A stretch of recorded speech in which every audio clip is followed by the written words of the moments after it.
Okay, getting everything set up and ready to go. Today is going to be Ancient Mysteries. I was able to get the stream on Rumble started. The mic is actually turned on, and Beam has started to stream. So now I'm going to go to Beam and check the audio out, make sure it's okay, and go from there. All right, I heard my voice for a second there, so that sounds good. I'm just going to go with that. I want to have some extra time here so that I can actually smoke a cigarette and drink coffee.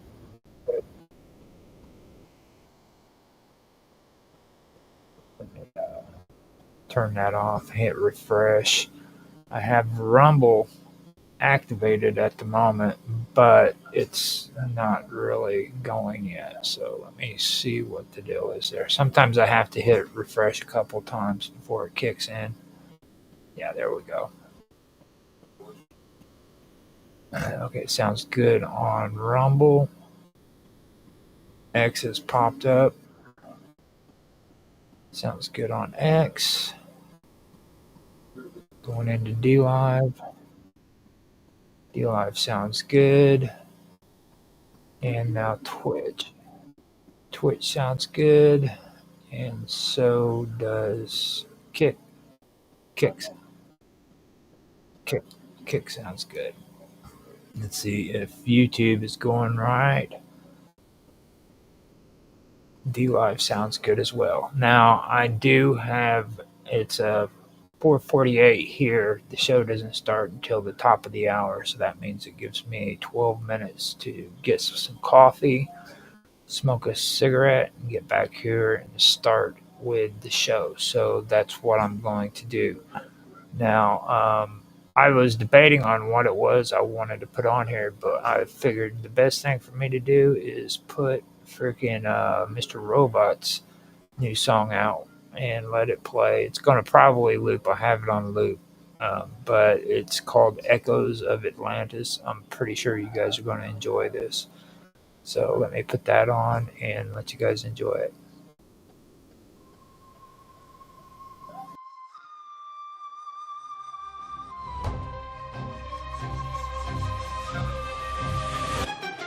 Once the gods carved earth like a cosmic chessboard, Poseidon claimed Atlantis, his star-born accord. 10 twin suns, throne of tridents waits at his command. Empire stretched from bow, big stones to Mayan sand. Monoliths stacked like Legos blocks no grain could lift. Sonic levitation, gods don't need pulleys or grit. Athena taught Athens, Hephaestus forged veins of gold, but Atlantis spires pierced heaven, stories untold. Ages of virtue, divine blood pure in the veins. No egregious geodesic temples where starlight reigns, but mortality crept in, diluted the grace. Go turn to rust, hubris eclipsed the god fast. Souls of Atlantis, drowned in the deep. Poseidon's lost kingdom, where titans still sleep. From gaze that touch your water, go to cold, touching all as above, so below. Cosmic empire of modern princes of plasma, their thrones now debris. Echoes of Atlantis, where gods walked the sea. Watch the fall, saw vice crack the divine. Pyramids hummed warnings, but they ignored the signs. Sky split with fury, tsunami swallowed their pride. Atlantis sang screaming, but blueprints survived. Complex foundation, stones that defy modern math. 1,000-ton puzzle, gravity's aftermath. Scholars still baffled how they align the stars. They rode cosmic currents, breaching space-time's bars. Now divers chase shadows, where crystal cities gleamed. AI scans the ocean, but truth a half-dream. Dream free masons whisper maps in their launches of lore. Plato's Critias, a metaphor or a war. Echoes of Atlantis, drowned in the deep.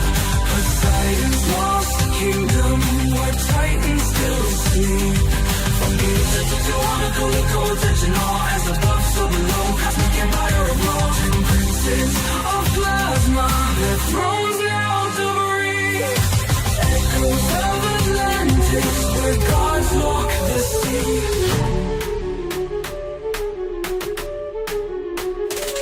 They say Poseidon's seed still flows in our veins. In every megalith, every grid that restrains. The Dogon chart Sirius, Templars guard the flame. But Atlantis tech, it's encoded in our DNA's frame. Zeus's verdict was fire, a flood and ice. Yet the Sphinx still stares, whispering sacrifice. Mortal minds crave power, but miss the design.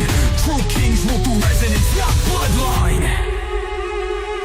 Now decode the ruins, their psalms etched in stone. A star-born king's empire, now dust and bone. The hall of records buried neath Giza's cold gaze holds anti-gravity schematics from pre-flood days. Crystal engines hummed, Orgon fueled their might, till pride turned their frequencies dissonant blight. The Anunnaki fled, Mars colonies crumbled. Leviathan's bones and the Mariana rumbled.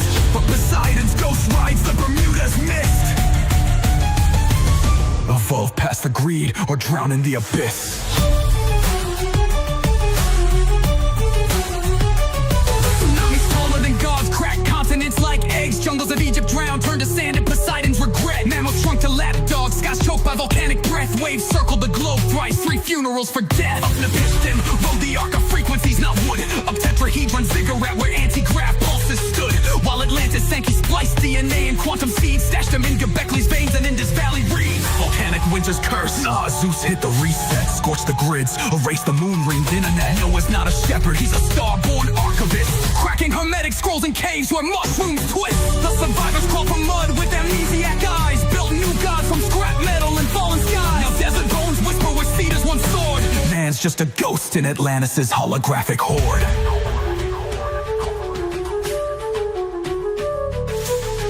Wasn't water, it was math. A codex purge, Enoch's nightmares digitized in the cosmic surge. As above, so below, the blueprint stays true. Rise from the ashes or drown in what's new. The flood wasn't water, it was math. A codex purge, Enoch's nightmares digitized in the cosmic surge.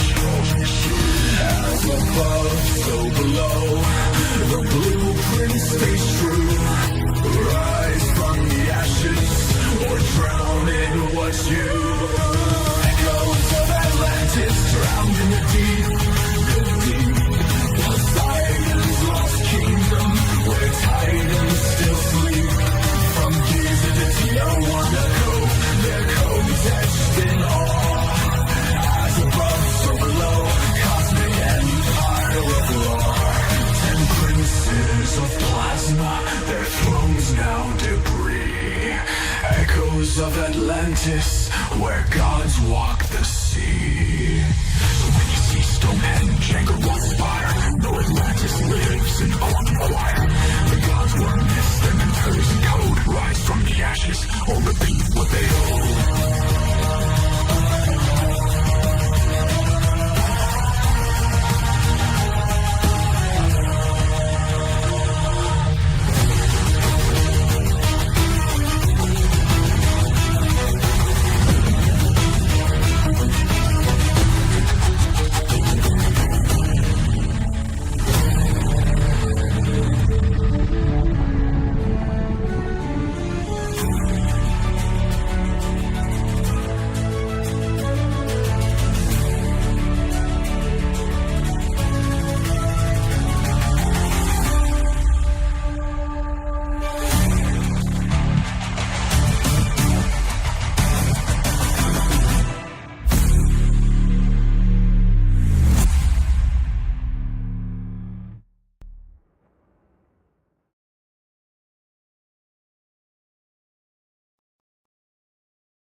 Once the gods carved earth like a cosmic chessboard, Poseidon claimed Atlantis, his star-born accord. 10 twin suns, throne of tridents waves at his command. Empire stretched from bow, big stones to Mayan sand. Monolith stacked like Legos blocks no crane could lift. Sonic levitation, gods don't need pulleys or grit. Athena taught Athens, Hephaestus forged veins of gold. But Atlantis spires pierced heaven, stories untold. Kiss of virtue, divine blood pure in the veins. No egregious geodesic temples where starlight reigns. But mortality crept in, diluted the grace. Gold turned to rust, hubris eclipsed the god fact. Echoes of Atlantis, drowned in the deep. Poseidon's lost kingdom, where titans still sleep. From these to Occult, the coldest and all, as above, so below, cosmic empire of modern princes of plasma, their thrones now debris. Echoes of Atlantis, where gods walked the sea. Zeus watched the fall, saw vice crack the divine. Pyramids hummed warnings, but they ignored the signs. Sky split with fury, tsunami swallowed their pride. Atlantis sang screaming, but blueprints survived. Arbeck's foundation, stones that defy modern math. 1,000-ton puzzle, gravity's aftermath. Scholars still baffled how they align the stars. They rode cosmic currents, breaching space-time's bars. Now divers chase shadows where crystal cities gleam. AI scans the ocean, but truth a half-dream. Freemasons whisper maps in their lodges of lore. Plato's Critias, a metaphor or a war. Echoes of Atlantis, drowned in the deep. Poseidon's lost kingdom, where titans still sleep.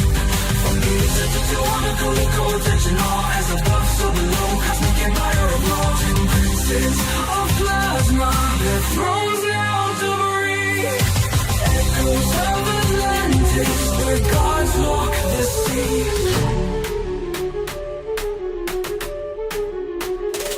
They say Poseidon's seed still flows in our veins. In every megalith, every grid that restrains. The Dogon chart Sirius, temples guard the flame. But Atlantis tech, it's encoded in our DNA's frame. Zeus's verdict was fire, a flood in ice. Yet the Sphinx still stares, whispering sacrifice. Mortal minds crave power, but miss the design.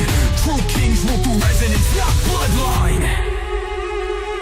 Now decode the ruins, their psalms etched in stone. A star-born king's empire, now dust and bone. The hall of records buried neath Giza's cold gaze holds anti-gravity schematics from pre-flood days. Crystal engines hummed, organ fueled their might, till pride turned their frequencies dissonant blight. The Anunnaki fled, Mars colonies crumbled. Leviathan's bones in the Mariana rumbled. But Poseidon's ghost rides the Bermuda's mist.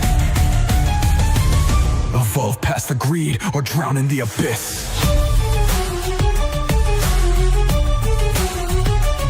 Tsunamis taller than gods, crack continents like eggs. Jungles of Egypt drowned, turned to sand in Poseidon's regret. Mammals shrunk to lapdogs, skies choked by volcanic breath. Waves circled the globe thrice, 3 funerals for death. Up Nepistim, rode the arc of frequencies, not wood. Up tetrahedron ziggurat where anti-grav pulses stood. While Atlantis sank, he spliced DNA and quantum seeds, stashed them in Göbekley's veins and Indus Valley reeds. Volcanic winter's curse, Zeus hit the reset. Scorched the grids, erased the moon ringed internet. Noah's not a shepherd, he's a star-born archivist. Cracking hermetic scrolls in caves where mushrooms twist. The survivors crawl from mud with amnesiac eyes. Built new gods from scrap metal and fallen skies. Now desert bones whisper where cedars once soared. Man's just a ghost in Atlantis' holographic horde. The flood wasn't water, it was math. A codex purge, Enoch's nightmares digitized in the cosmic surge. As above, so below, the blueprint stays true. Rise from the ashes or drown in what's new. The flood wasn't water, it was math. A codex purge, Enoch's nightmares digitized in the cosmic surge. As above, so below, the blueprint stays true. Rise from the ashes or drown in what's you. Echoes of Atlantis drowned in the deep, the deep. Poseidon's lost kingdom, where titans still sleep. From Giza to Tijuana, their codes etched in awe. As above, so below, cosmic empire of law. 10 princes of plasma, their thrones now debris. Echoes of Atlantis, where gods walk the sea. So when you see Stonehenge and Roth's fire, know Atlantis lives in the quantum choir. The gods were myths, their mentors in code. Rise from the ashes, or repeat what they owe.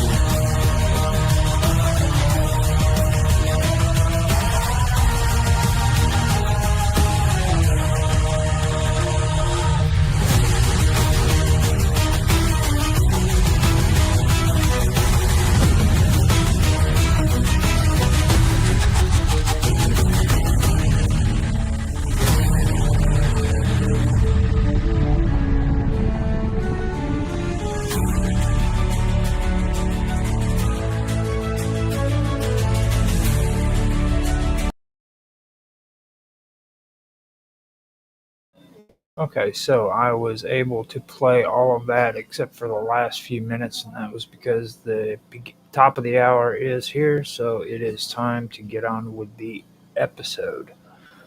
Now, last week I had been talking about Melkort, and I wanted to get a little bit more into him. It took quite a long time for that topic than what I had anticipated. I didn't realize I had so much information on it. It's about Hercules mostly, or Hercules, however you want to pronounce his name. But it was pretty interesting having to do that last episode and get through that because I didn't know how much information I had on him until just then. So, with that being said, I'm going to start talking about, getting back into the topic and talk about Melkort again. Now, in Greek mythology, Melkort was often equated with Hercules, like I had just said. Um, and he was the great hero of God and strength. Everybody should know that. He's real popular in modern day entertainment. If you haven't noticed, he's on a lot of movies. So both gods shared similar characteristics, like I mentioned last week, including their association with strength, bravery, and protection. Now, the Phoenicians identified Melkor with Hercules, and some Greek sources describe Melkor as a Phoenician version of the hero. Now, the worship of Melkor spreads beyond Phoenicia, especially to Carthage, where he's known as Baal Haman. Okay, he was a god of both life and death, and he was associated with resurrection and renewal. Now, just as I was ending last episode, I mentioned that about the whole resurrection and renewal thing. As I read through this, you'll notice that resurrection comes up quite a bit. And I wanted to point that out because a lot of people believe that, like, Christianity with Jesus was the first religion that actually mentions resurrecting someone from the dead, and that isn't the case. Most of the time when you hear it, you'll hear people talk about Egypt, but it wasn't just Egypt either. This was something that was common all over the globe, basically. And you can see it in a lot of the older religions, like the Indo-European and the Indo-Aryan traditions or linguistics. This is one of the reasons why I've wanted to incorporate the Indo-European linguistics and the Indo-Aryan linguistics into a lot of this as much as possible. I'm also doing a more in-depth reading of this stuff too on WOW Talk. And the reason why I wanted to do it on WOW Talk was because when it comes to ancient mysteries, I want to keep it more in a time zone that is before the year zero, which is basically in the BCE era. That's just my personal preferences. I've mentioned this before. I don't know if it was on here or not, but I know I've mentioned it either on here or on WOW Talk. But that's the reason why I put that on WOW Talk, because it relates more with the Nordics as well as Hungarian folklore, which is after zero in the ADE era. So that's the reason why I did that. So if you want to hear more about that, you can go on and check out the streams that I do for WOW Talk, which has more of the Indo-European / Indo-Aryan stuff, but which is older too. Don't get me wrong, but it also incorporates Nordic folklore as well as Hungarian folklore that kind of went on into modern day history. So I just wanted to put that out there and let you guys know about that. But my whole point is yeah, this whole thing about resurrection goes a lot farther, and it involved a lot more religions than just Christianity or the Egyptian religions. There's a lot more that you can find that subject about. And renewal, you'll find renewal everywhere. It's amazing how much that was an important part of the ancient world. So now the Phoenicians and the Carthaginians built temples to them. That would be Baal Haman or Malgart or Malkert. And his cult played an important role in the religious and political life of these societies. Now, while Poseidon and Malcathras are distinct in their mythologies and cultures, there are some connections between them. Both Poseidon and Malcathras are both sea gods, though Poseidon is more broadly known as the god of the sea and oceans in Greek mythology, while Macarthus was a more localized Phoenician deity. Now, the sea was central to both the Greek and the Phoenicians, as both civilizations relied heavily on maritime trade and exploration. The Phoenicians and Greeks had significant cultural exchanges, and gods like Malcarthus and Poseidon may have been seen as similar figures by these two cultures. For example, the Phoenician Malkort or Malgard was sometimes identified with the Greek Hercules, just as Poseidon was a part of the wider Mediterranean sea god tradition, you see. Now, Sidon, as a major Phoenician city, had close ties to the worship of gods like Malcathras.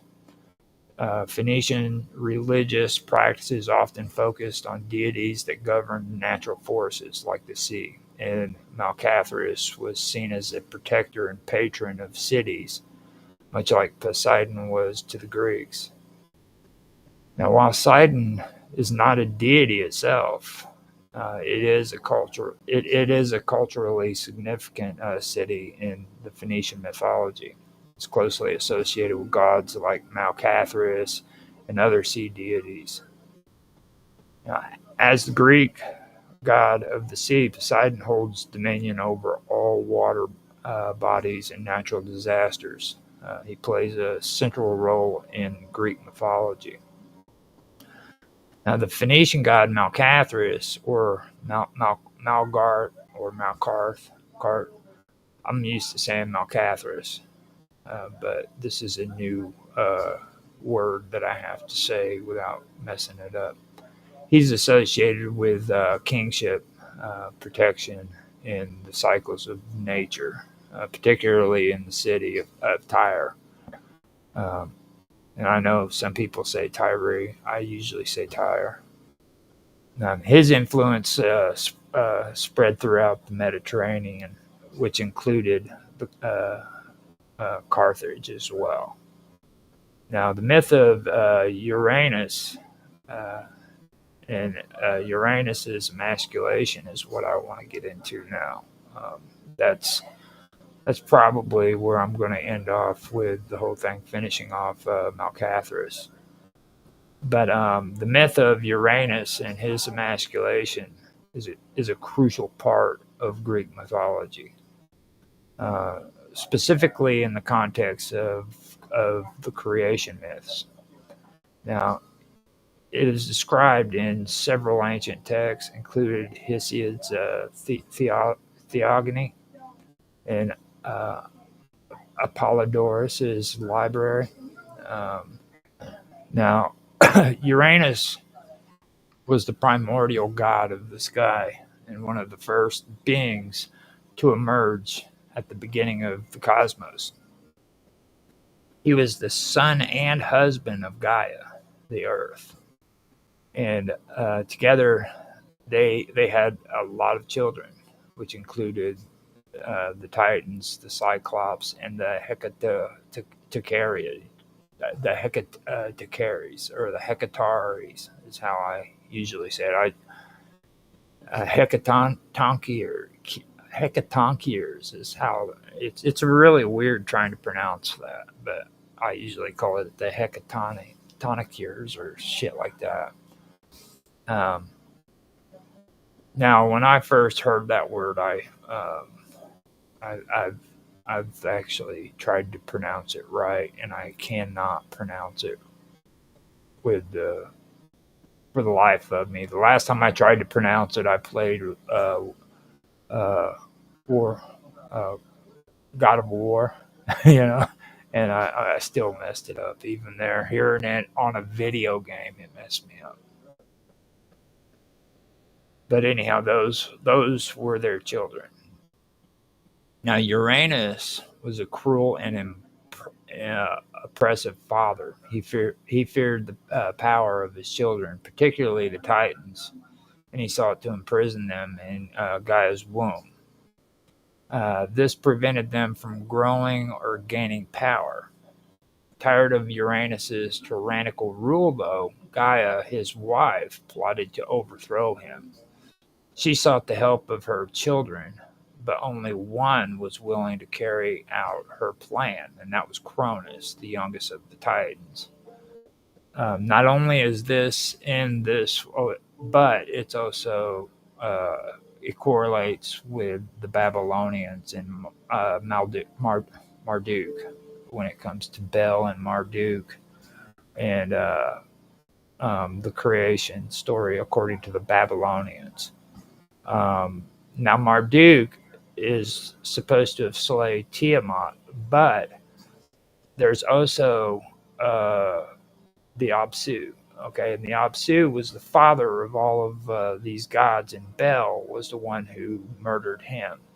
So you see that happening in the Babylonian tradition, and don't get this mixed up either, because I've mentioned this before, and I want to mention it again. There is a difference between Assyrian mythology or religion and Babylonian religion, just like there's a difference between those two and the Sumerians.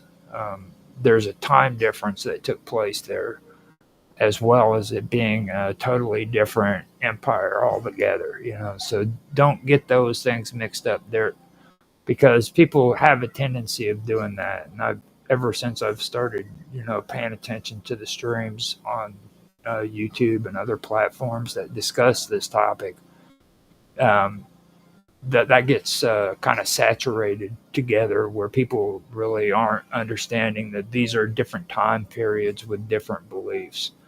And the Babylonians had their own separate belief system, just like the Assyrians did, even though they intertwined with one another. They did intertwine, but they were two separate belief systems, just like them and the Babylon or the Sumerians. Okay, Sumerians is completely different. That one goes even farther back, and it's not the same. It's just like with the Phoenicians and the Assyrians and the Babylonians. Their ideas kind of blended together as time went on, but they're not the same. You know what I mean? Just keep that in mind when you remember that. But you can hear what was just read about Kronos being the youngest and turning against his father, which is Uranus. So that goes even into the Babylonian myths with Bel, as well as Marduk, to be honest with you. So you can kind of see that correlation right there as well. Cronus was, like I said, the youngest of the Titans, and Gaia fashioned a sickle made of adamantine. It's a hard, indestructible metal that's usually not used in the ancient world, which is something that was interesting to me, because during during that time period, people were really wanting to hunt down and gather steel swords and stuff like that. That was like the weapon of the gods, you know. So um, that's something that really sticks out to me, that this sword was made out of adamantine, which is a really really hard metal to come by. And Cronus uh, ended up having this sword given to him by his mother Gaia, uh, urging him to castrate Uranus and take his place as ruler of the universe. So Cronus waited for the right moment. One day, when Uranus came to lie with Gaia, he descended on her, and Cronus ambushed him. Cronus attacked Uranus, using the sickle to castrate him. He struck Uranus's genitals, cutting them off completely. The blood that spilled from Uranus's body created Uranus, which is the Furies, and also giants in Malaya, which is nymphs of the ash tree. Now, nymphs of the ash tree is something that's interesting that stuck out to me too, because like the ash tree is actually supposed to be the world tree for the Nordics, or the Nords up north with the Vikings and everything. And that is what really sticks out to me. I'd just done an episode where I'd covered this, where Odin was supposed to have hung himself on the ash tree so that he could acquire divine understanding. And right here it says nymphs of the ash tree. And the ash tree is something that's interesting. I was just in chat with somebody on a Skype group, and a proverb had popped up where it mentioned ash as well. And this is really, really interesting stuff. This really dives into not only this, but also the Indo-Aryan, Indo-European linguistics groups, you know. So I just wanted to point that out. And with that being said, I'm going to start over that sentence and stuff and go back over that. He struck Uranus's genitals, cutting them off completely. The blood that spilled from Uranus's body created the Erinyes, which is the Furies, giants, and the Malai, nymphs of the ash trees, as some versions of the myth suggest. Okay, so just some of the myths, versions of the myth suggest this. So that could be the Indo-European influence that came into the myth. And there's other versions, but that's cool. So Uranus's emasculation was not just a physical attack, but also symbolized the overthrow of the primordial powers, shifting the balance of the customs. Now, this is where I want to also make a note and say that the Erinyes, often known as the Furies, are a group of ancient deities in Greek mythology who personified vengeance and punishment. Now, their role is primarily to avenge crimes, particularly those involving familial transgressions, such as murder, betrayal, or the breaking of oaths, things of that nature. Now, Erinyes are often depicted as terrifying, relentless figures who pursue justice with an unyielding and fearsome intensity. Now, the Erinyes, or the Erinyes' origins, varies depending on the myth, but the most common version is that they were born from Gaia, which is the earth, as a result of the bloodshed caused by Uranus, who's the sky god. Now, according to some myths, they sprang from Uranus's blood when his son Kronos castrated him, or in some versions, from the drops of blood that fell into Gaia after Uranus's castration. Another tradition suggests that the Uranus were born from the union of Nyx, which is night, and Erebos, which is darkness. Now, this is strictly Indo-European and Indo-Aryan tradition. Nyx and Erebos, night and darkness, as these primordial deities are often associated with the forces of vengeance and retribution. The primal role of the Uranus is to enforce justice by punishing wrongdoers, particularly those who commit serious crimes like murder, patricide, matricide, and incest. They were especially concerned with offenses within families, where the breaking of bonds and blood relations was considered one of the most heinous of crimes. The Uranus, or the Uranus's pursuit of vengeance was relentless and unyielding, often driving the guilty party to madness or despair. The Uranus were seen as agents of divine retribution. Their main purpose was to punish those who had committed immoral acts, especially those involved in familial harm, like I just said. They would track down the offenders and torment them with unrelentless pursuit.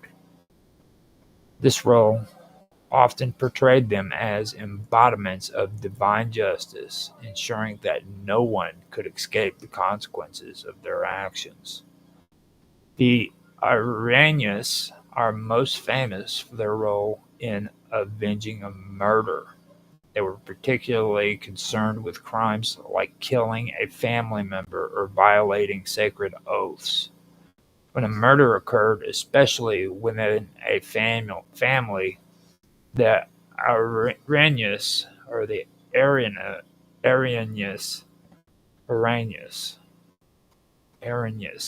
there we go, Erinyes, so Uranus. The Uranus would appear to avenge the bloodshed.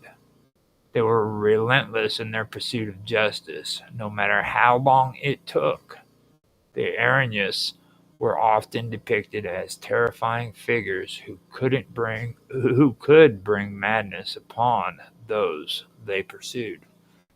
Their pursuit was relentless and could drive the guilty to insanity, which is a key theme in Greek tragedies, especially in plays like Aeschylus or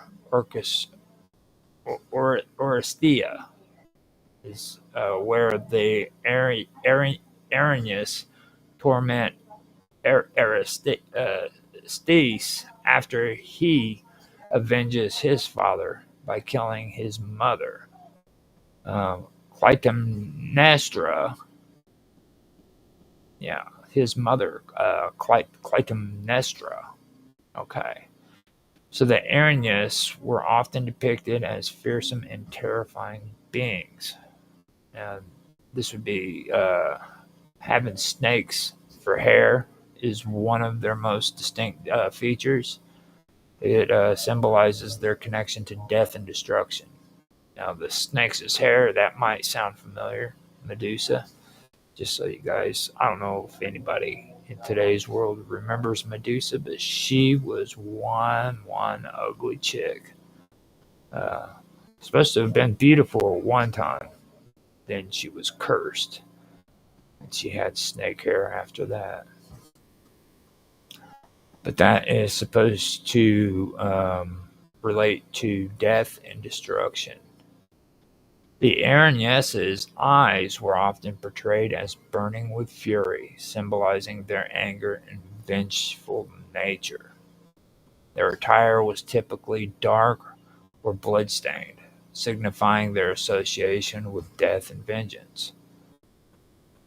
Some depictions show the Arañas as with wings, further emphasizing their relentless pursuit and swift vengeance. In some myths, they are also described as having a terrifying voice capable of spreading or of shrieking and wailing as they pursued their quarry. Terrifying voice capable of shrieking and wailing as they pursued their quarry. Now, while the Arañas are typically depicted as a trio, the most common names for the three Furies are Electo, the relentless one, who was associated with anger and punishment. She was often seen as the most active and merciless of the three. Then you have Megara, the jealous one, who was associated with envy and vengeance. She was often depicted as punishing those who committed crimes out of jealousy or greed. And then you have Tisiphone, the Avenger, who was primarily concerned with punishing crimes involving murder, particularly within families. These three were the primary figures, though in some accounts there are additional Furies or variations of their names and roles. The Arañas play a central role in several key Greek tragedies where they are portrayed as both agents of justice and harbingers of madness. One of the most famous representations of the Arañas comes in Aeschylus' trilogy. Aeschylus' trilogy. The Oresteia, that's the Oresteia, and Aeschylus is Aeschylus. The first play, Agamemnon, the Aeneas began to pursue Aristeus after he kills his mother, which is Clytemnestra, to avenge the murder of his father, Agamemnon. The Arañas relentlessly pursue Aristeus through the trilogy, driving him to madness. In the final play, Eumenides, the Arañas are transformed from vengeful figures to protectors of justice after Athena intervenes and establishes a court of law to adjudicate the case.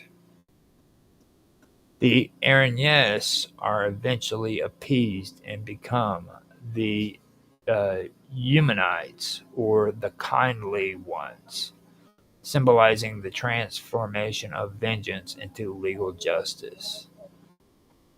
The Arañas also appear in various other works of Greek tragedy, such as those of Sophocles and Euripides, where they are invoked as agents of divine justice, and their role in the lives of mortals is explored. So right here you have a place within the Greek stories where you see vengeance being transformed from vengeance into justice.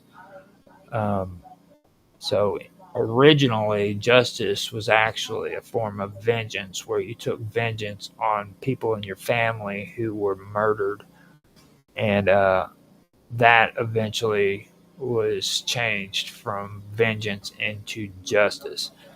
I was talking to someone here recently or a couple of people here recently where I was pointing out the fact that in my series that I've been doing, and I haven't been scheduling them on a regular basis, but I do work on it. It's here on the wonderful world of weirdness. It's called Into the Abyss, and I've been working on that because I wanted to point out some of the stuff that involves, philosophy, and how philosophy actually stems from all of these old folklores and all of these old legends that come from the ancient world.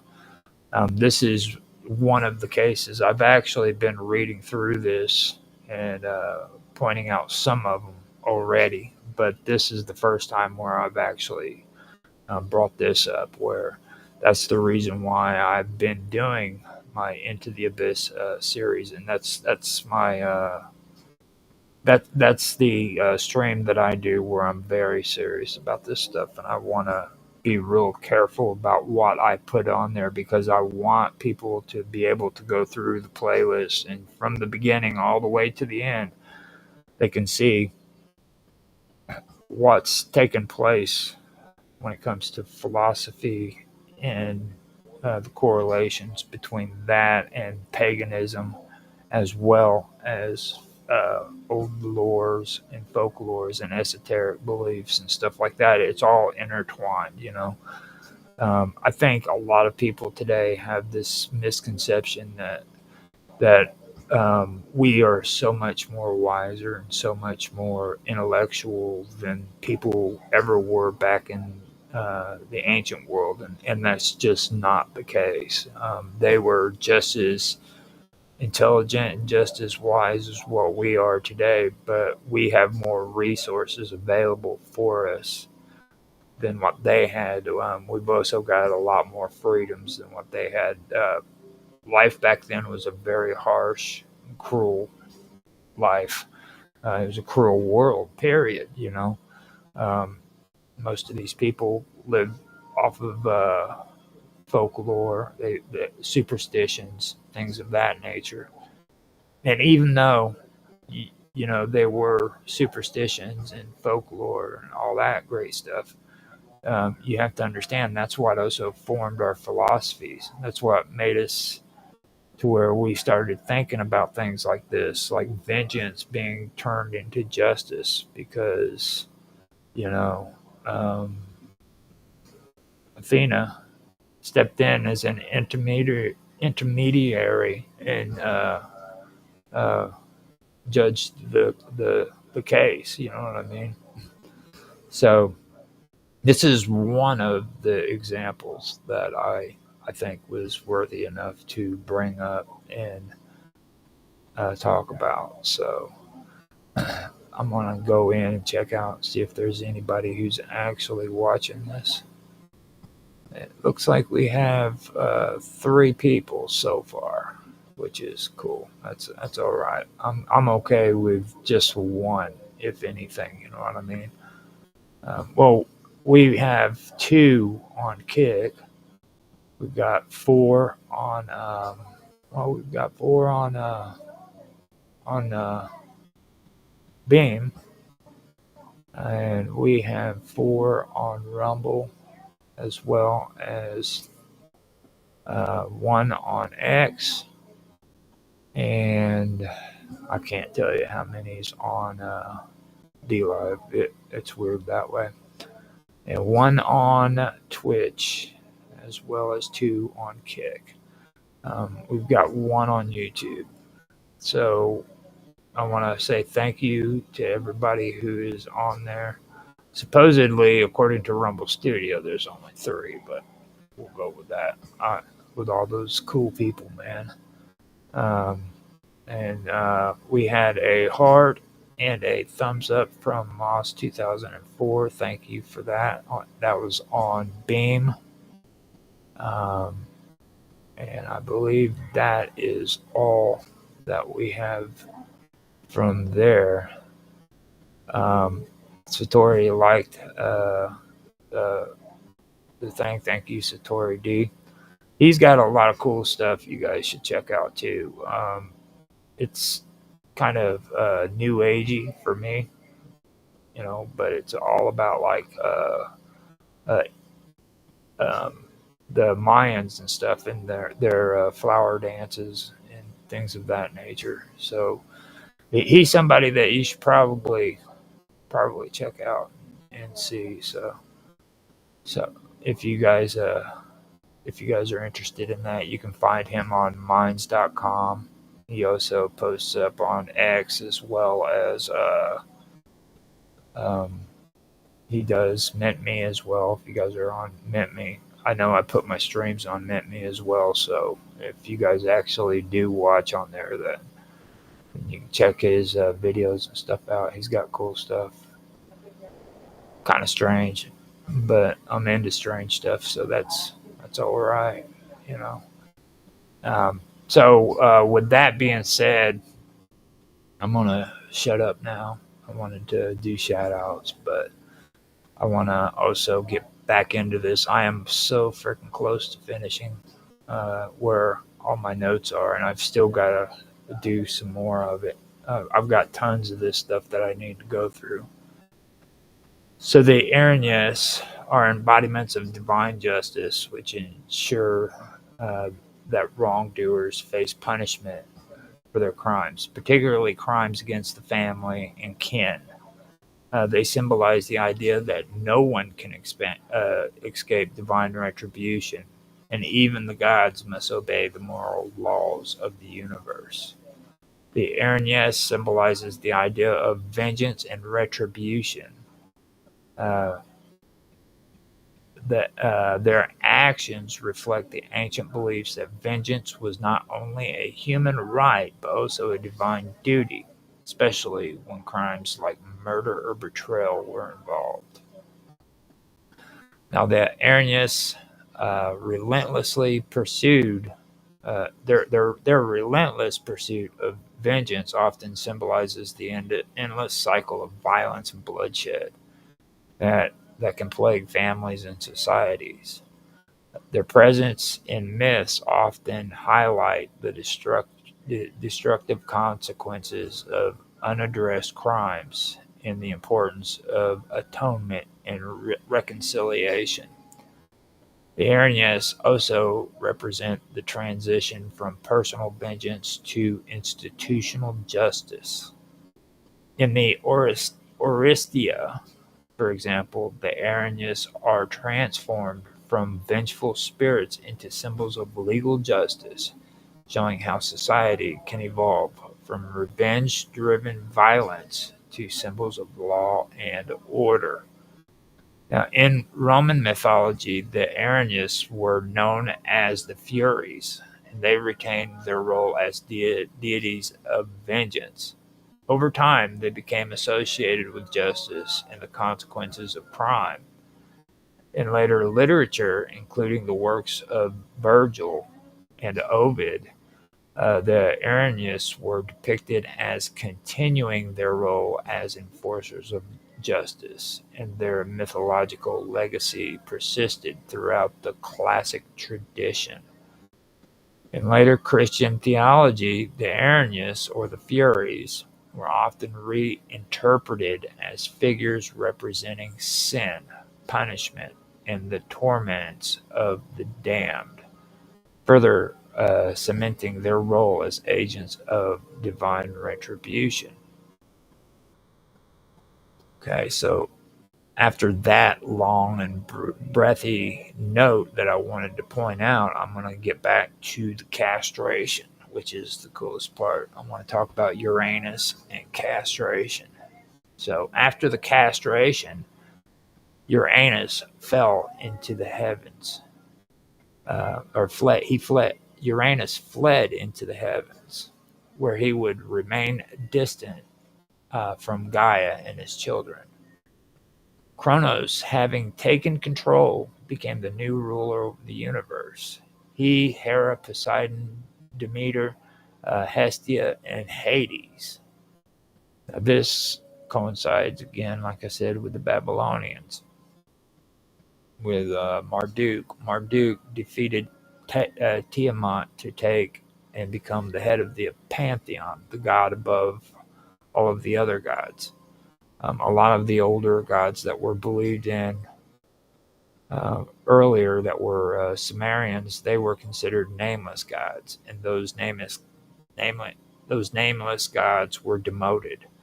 Um, I am really trying to distinguish Bel, but Bel to me would probably be the Babylonian interpretation of Enki, but I could be wrong, to be honest. It could be Enlil.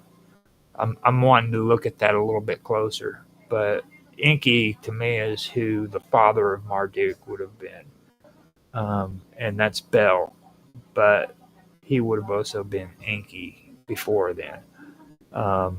And he is the one who was supposed to have killed Apsu, which was the father of all of the deities before he was murdered. And the weird part about all of that was that it was Tiamat who had him murder Apsu, okay?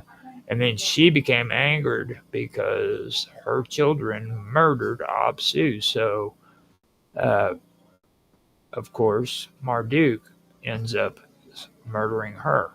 So it's kind of weird how that played out.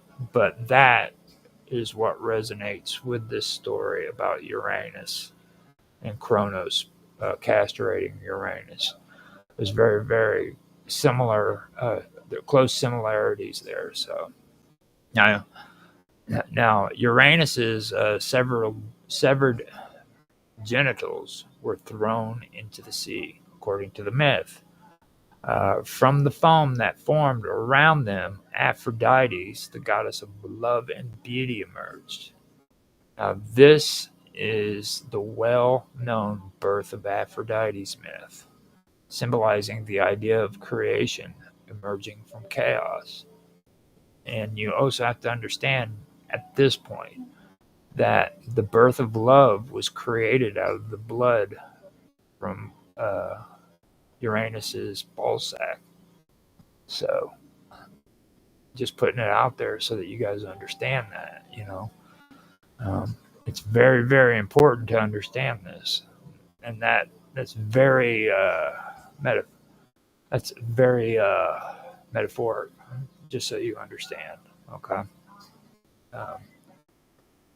Okay, so Uranus's castration represents the end of the primordial chaotic reign and the rise of a new generation. The act symbolizes the transfer of power from one era, the reign of Uranus, to another, the rule of Kronos and later Zeus. This myth also highlights the theme of intergenerational conflict, a recurring motif in Greek mythology, which is also in other ones. The Christians say that the son will rise up against the father, and there's different belief systems that also carry that motif. So it's not just within the Greek mythology, it's in other cultures as well. Now, Uranus's oppressive rule over his children, his castration by Kronos, and later Kronos' own downfall at the hands of his son Zeus all point to the cyclical nature of power struggles in the divine world. The myth shows how creation can emerge from destruction. While Uranus's castration is violent and destructive, it leads to the birth of Aphrodite and the eventual reshaping of the world order. And I also want to point something else out when it comes to castration. It's really strange in history, and this is something that most young people aren't going to hear in history class, in especially grade school and high school, or a lot of people who even go to college aren't going to hear about this subject, because the majority of them, when they go to college, they have a free choice on what they want to learn about, and the majority of them don't hear ancient history in college because they don't want anything to do with ancient history at this point. But castration is a very interesting topic when it comes to ancient history because there's cults that were out there that believed castration to be a very, very divine, very, very spiritual thing. Um, Men would castrate themselves so that they could be a part of a cult or an order. They also rose up in power, like a poor man could become a castrated uh, scribe and rise in power when it comes to these empires because he was castrated, things of that nature. I do want to kind of get more into that because of that subject alone. But I will hold off on that later because I still do have to pull up the notes of everything that me and Karma covered previously in this subject. I've gotten to most of them, but I believe this castration is where I ended up uh, where I ended up stopping on a lot of it. But I am going to finish this out, and I want to have more of a discussion about this because a very, very mysterious topic to be bringing up. They've got entire freaking monument. Like if you go to museums, there's a museum that has this uh, like this pool with all these symbols around it. And that pool just by itself, this is a huge pool that's sitting in the middle of the freaking display area. And this whole pool represents nothing but the castration of Uranus. And that's completely freaking insane, dude. So with that, I will continue to talk about Uranus.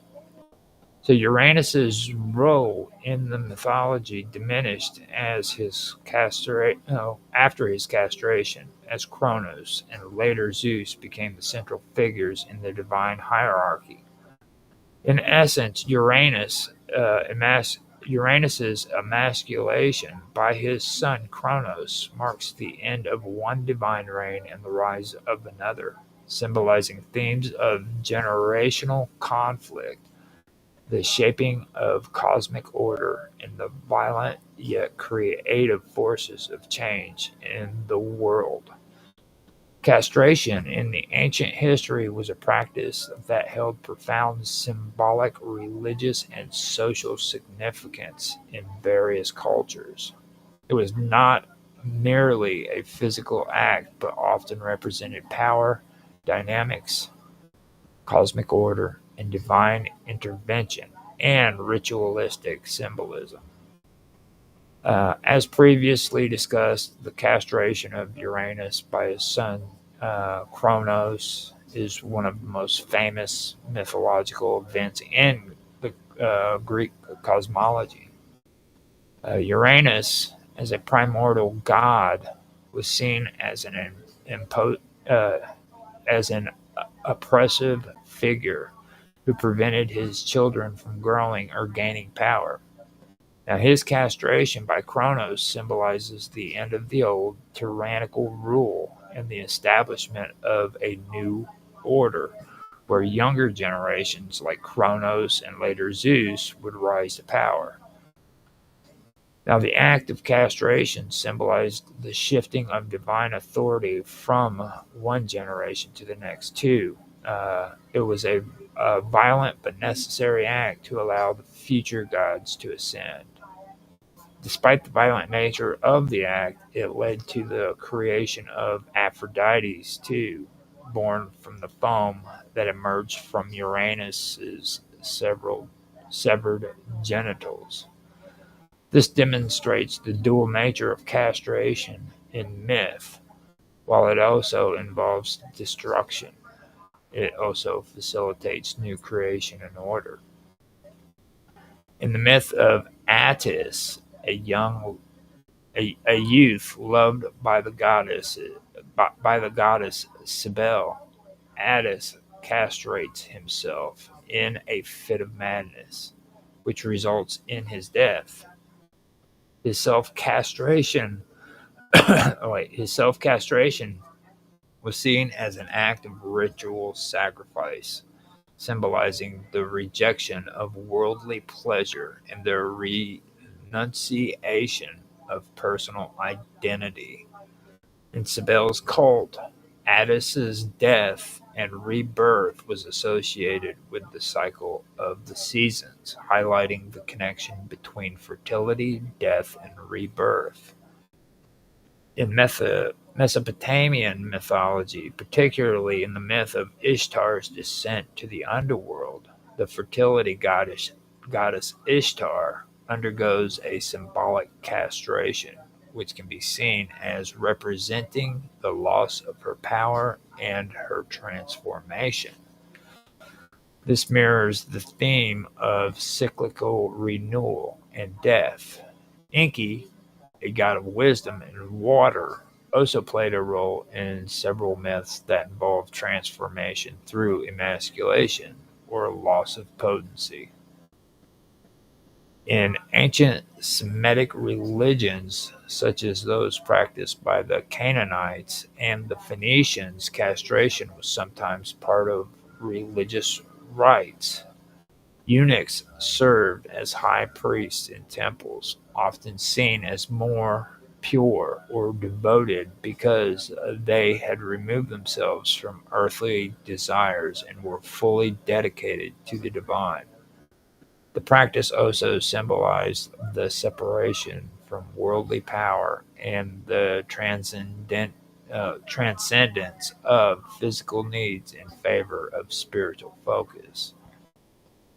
In ancient Rome and Greek, castration had both practical and symbolic roles. Eunuchs were often used in royal courts, particularly as servants, advisors, or guards in harems, because their lack of sexual desire was thought to make them more loyal and trustworthy. In Rome, they were also used as performers in the theater, where their voices could be trained to create unique vocal sounds. Now, I'm going to stop there and make a comment because I'm going to tell you what, I will never cut my genitals off so that I can make a voice with a unique vocal sound. Okay.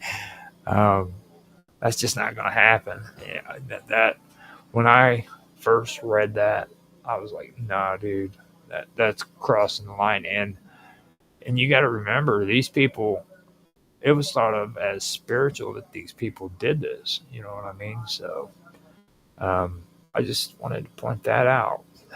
Now, the castration of a ruler or the emasculation of an enemy could also serve as a symbolic act of domination. By removing a ruler's ability to father heirs or maintain power through their virility, castration could be used to demonstrate total control over that person or society. This act might symbolize the humiliation of a ruler, reducing them to a position of powerlessness. In some instances, castration was used as a form of punishment, especially for slaves or criminals. The act was a means of removing an individual's reproductive capability or capacity, and it was believed to diminish their social or political power. It was also sometimes used to humiliate those who were viewed as enemies or traitors to the state. In ancient Egypt, castration was primarily associated with rituals rather than punishment. For example, some texts describe castration in connection with the priesthood dedicated to gods like Osiris and Horus, where men who served as priests would undergo castration to become eunuchs. These priests were seen as spiritually pure, having renounced their masculinity in favor of serving the gods. The god Osiris, who was castrated by his brother Set, had symbolic ties to death and rebirth. His dismemberment, which included castration, reflected themes of disintegration and reconstruction in the afterlife. The Egyptian myth of Osiris could be interpreted as an early example of how castration symbolized transformation and resurrection in the context of death. Now, with the separating of Osiris's body, you have to remember that his penis was lost because a fish had eaten it, had swallowed it. And whenever they had put him back together, he was put together with out his actual penis and brought to life. So that's something there that I wanted to point out, just so that it can be pointed out, because this is about castration that we're discussing. Now, in Hinduism, the concept of castration or emasculation is sometimes linked to the renunciation of worldly attachments and spiritual liberation. Some ascetic practices involve self-castration as a means to transcend earthly desires and gain spiritual power. In Buddhism, while castration was not commonly practiced, eunuchs and celibates were seen as individuals who had renounced the desire for worldly attachments, including sexuality, in favor of spiritual enlightenment. The act of renouncing worldly desires was a key component of Buddhist teachings, and castration, in some instances, could symbolize the extreme rejection of desire. In many myths, castration was linked to the overthrow of a powerful figure. The act of removing a ruler's virility often symbolizes the end of a reign and the rise of a new power. For instance, Cronus's castration of Uranus represents the fall of the old generation of gods and the rise of the Titans. Now, here I want to also make another note so that we can go over some of this. The fall of the old gods and the rise of the new Titans is a prominent theme in various mythologies, especially within Greek mythology, where it represents the cyclical patterns of generational struggle for power and dominance among deities. Now, the old gods typically refer to the primordial deities. The Titans or other early gods are represented are the ones who represent fundamental cosmic principles. Okay, now the new gods, often known as the Olympian gods, emerged to overthrow the old order. Establishing a new divine hierarchy.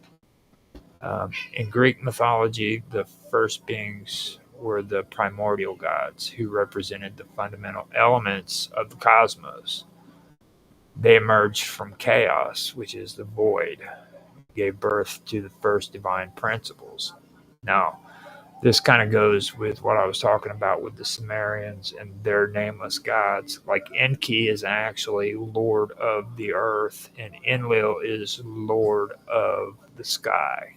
Okay, then you had On, which a lot of people started calling Anu. On is nothing more than the heaven. Basically, On is heaven. And then Anu was like adding the new on top of On in order to make it more of a deity. So you had nameless gods.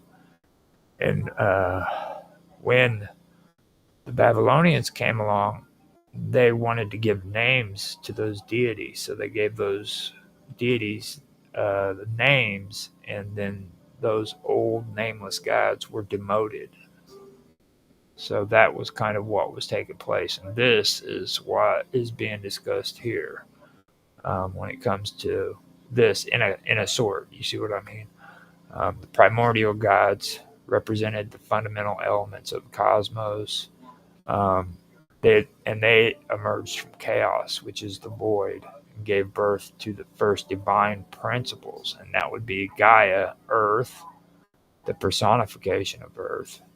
Then there's Uranus, who's the sky, and he's the personification of the heavens. Then you have Pontus, okay, and he's the sea, the personification of the sea. And then you have Tartarus, the deep abyss, often considered the primordial god of the underworld. Now, Eros is love, okay, the primordial force of attraction, often seen as the force that drove the creation of life.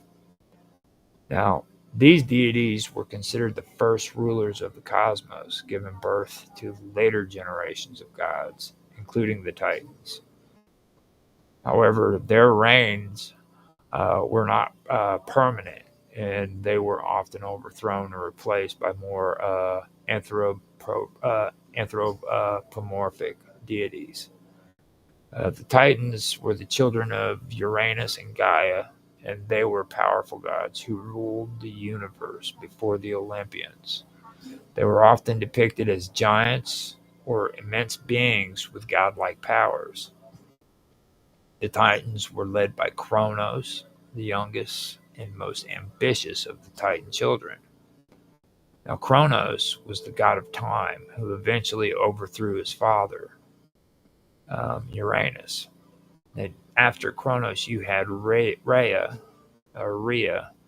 which is Kronos' sister and wife, mother of the Olympians.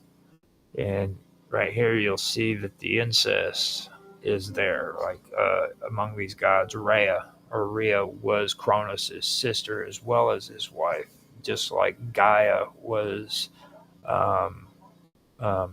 Uranus's wife as well, as sister. So you got that going on. So it's something else that is kind of a controversial discussion when it comes to people who discuss ancient history, but it is there. You know what I mean?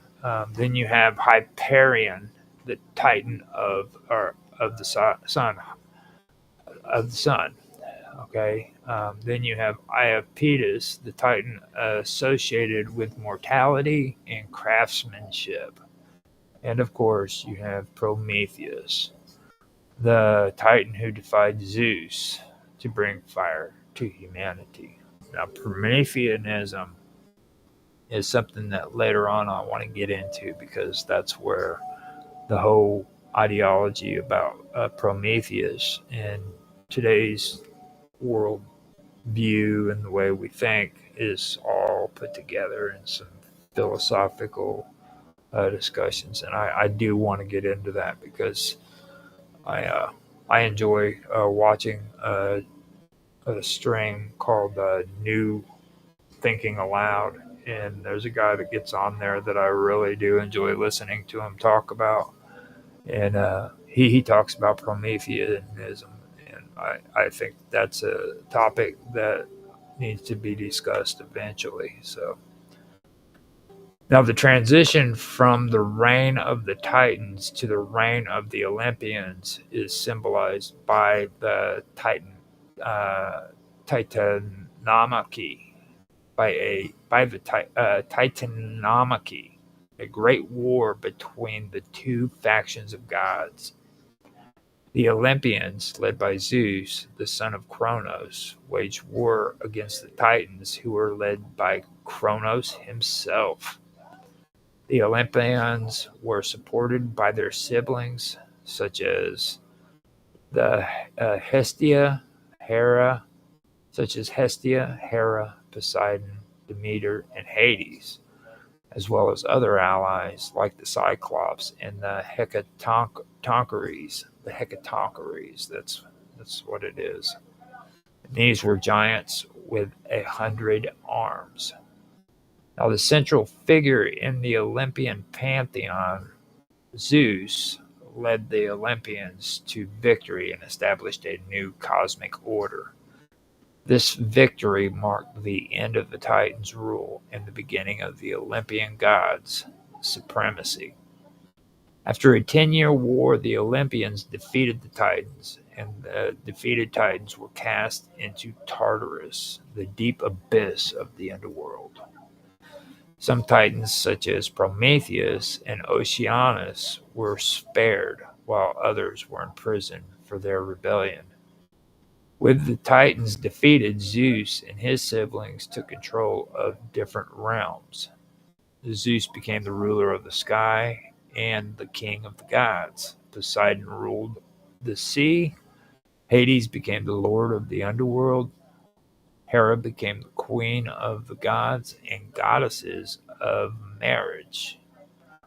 Demeter became the goddess of the harvest and fertility. And Hestia was the goddess of the hearth and home. The overthrow of the Titans by the Olympians is symbolic of the transition from chaos to order. The primordial gods, Chaos, Gaia, and Uranus, representing the raw, untamed forces of the universe, while the Titans represented the more structured, but still violent and uncontrollable forces. The Olympians, particularly Zeus, brought a more organized and stable order to the cosmos, which is a common theme in many mythologies where younger gods overthrow older ones to create a more manageable world. In some interpretations, the fall of the old gods can be seen as a metaphor for the passage of time. The older generations, like the Titans, were eventually replaced by new generations who were better suited to govern the world. Kronos, the leader of the Titans, represents time, but he is ultimately overthrown by his son, Zeus, suggesting that time itself is cyclical and that new forces of change must eventually arise to take control. The struggle between the old and new gods reflects a universal theme found in many cultures: the battle between the older, established generation and the younger, more dynamic one. This reflects the changing nature of power and the inevitable rise of new ideas, leaders, and forces. In Babylonian mythology, a similar theme occurs in the story of Marduk and the older gods. Tiamat, a primordial goddess, represents chaos, is defeated by Marduk, who becomes the new ruler of the cosmos. This myth parallels the Greek myth of Zeus overthrowing the Titans, as both represent the transition from chaos to order. In Egyptian mythology, Osiris represents order and fertility, while his brother Set represents chaos and destruction. The battle between Osiris and Set can be seen as a mythological parallel to the struggle between the Olympians and the Titans. Osiris's eventual resurrection also reflects the theme of death and rebirth that often accompanies the fall of the old gods. In Norse mythology, the Aesir, the gods of order, battle against the Jotnar, the giants often representing chaos. The eventual destruction of the Aesir in Ragnarok, the end of the world, and the rise of new gods and humans reflects a cyclical view of creation, destruction, and renewal, similar to the Greek mythology cycle, or mythological cycle. The fall of the old gods and the rise of the new gods often symbolize the cyclical nature of life, where every period of stability and order is eventually followed by upheaval and transformation. The cycle of creation, destruction, and renewal is central to many mythological traditions, reflecting the inevitability of change and the continuous evolution of the cosmos. The rise of new gods like Zeus is also tied to the idea of divine right and the concept of gods who possess strength, wisdom, and virtue will ultimately rise to power. These themes have political implications as rulers in various societies often saw themselves as divinely ordained to rule, much like the Olympian gods. The fall of old gods and the rise of new gods is a central motif in many ancient mythologies, particularly in Greek mythology. It represents the overthrow of the old order and establishment of a new, more structured cosmic hierarchy. This transition is often marked by violent conflict, but it is also it is also symbolic in renewal, transformation, and the cyclical nature of time. Castration often symbolizes the dual forces of creation and destruction, the severing of the generative power. Uranus's castration, for example, is followed by the creation of something new, whether it is a new divine order or the birth of a new god. For example, Aphrodite. This reflects the idea that destruction can lead to renewal or rebirth. In ancient history, castration was not just a physical act, it carried deep symbolic meanings which tied to themes of power, creation, destruction, and spiritual transformation. Whether as a ritualistic act, a form of punishment, or a mythological motif, castration was used to express the shifting of power, the renunciation of earthly desires, and the cyclical nature of life, death, and rebirth. It was a potent symbol in the ancient world, often linked to the complex relationships between gods, kings, and their followers. And with that, I think I am done. I will come back with some more later on. I ran out of notes, I ran out of conversation pieces. But this is some of the stuff that I have gathered. I have more, but I just have to pull it all together and get it going. And I will be back next week to continue where I left off. I hope you guys did enjoy. If you did, do me a favor and comment, share, whatever, leave a comment at least. Let me know your thoughts on anything that's being discussed here. I love to have conversations with people on the internet in the comment section. Doing it in chat's cool too, but it's not the same as having a good conversation in the comment section. So leave me some comments, man. Let's have a conversation about this stuff. I think it's cool, and if you think it's cool too, then we've got something in common, So now that I have mentioned all that, I guess this is a good time to end the stream. I hope you guys enjoy, and I will talk to you about this stuff next week. Bye.